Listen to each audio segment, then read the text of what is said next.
Welcome everybody. All right, let's go ahead and let's make our game. So let's go ahead and let's click the game here. And let's call this colors to collect for iPhone.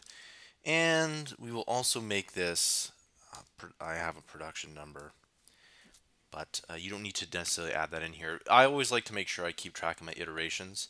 So when I'm making an app, I make, several different versions of the same app just to test everything. So in this case, it's going to be colors for collect, P9, and you want to make sure it's Swift, SpriteKit, and iPhone. Go ahead and push next and create. And once you have that up here, push the play button so that you can go and run it to make sure that it works.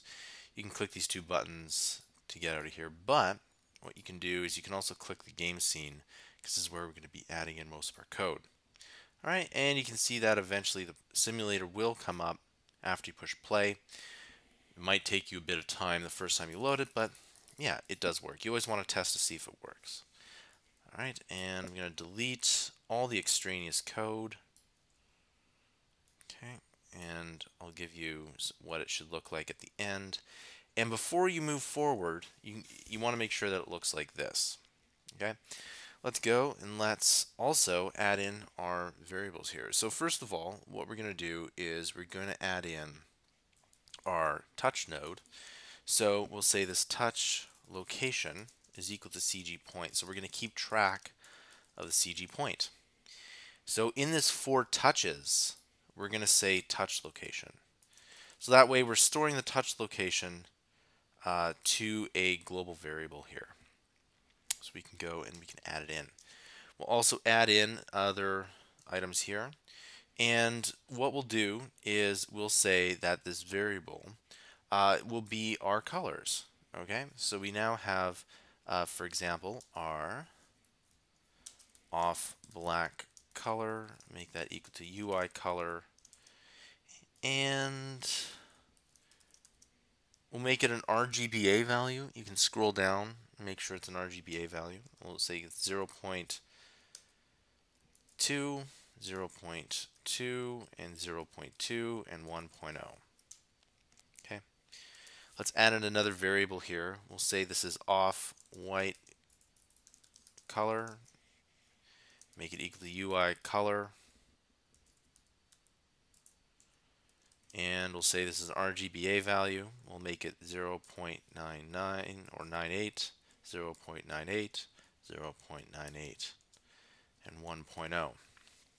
Right, it's also good to group these two together. So you group all the colors together.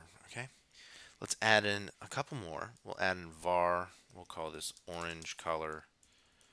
Make it equal to UI color dot orange color.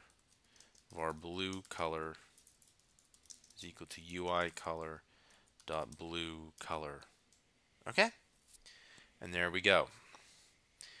Let's call this var color selection, and we're going to go and select the color, and we need to select it using a variable, which I'll show you how to do in a different tutorial.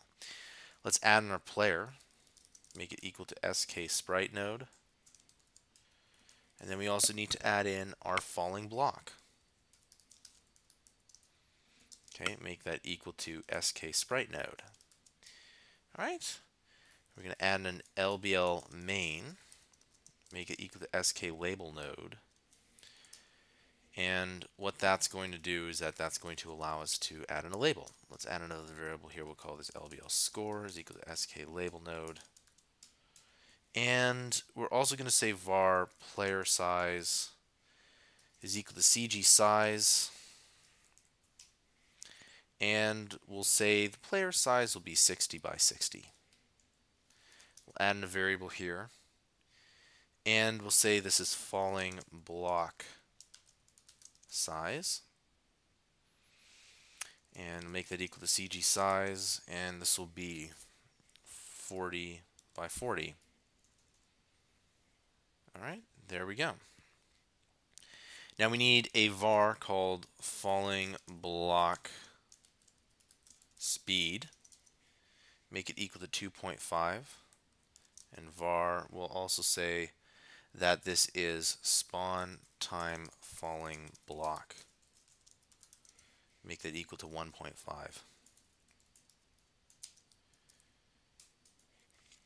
All right, var score.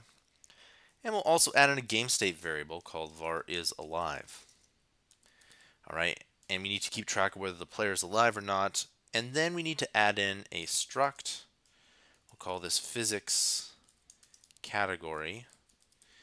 And this will keep track of our physics here. So the way SpriteKit works is that if you throw a ball against the wall, the ball to the computer is 1 and the wall is 0, and that's how it works here. So we'll call this static let, and we'll also say that this is player. It needs to be a uint 32. Make it equal to 1. Static let falling block uint 32, make it equal to 2. Okay, so we've now pretty much set everything up. In the next tutorial, we'll start setting up some of the actual items. This includes a tutorial.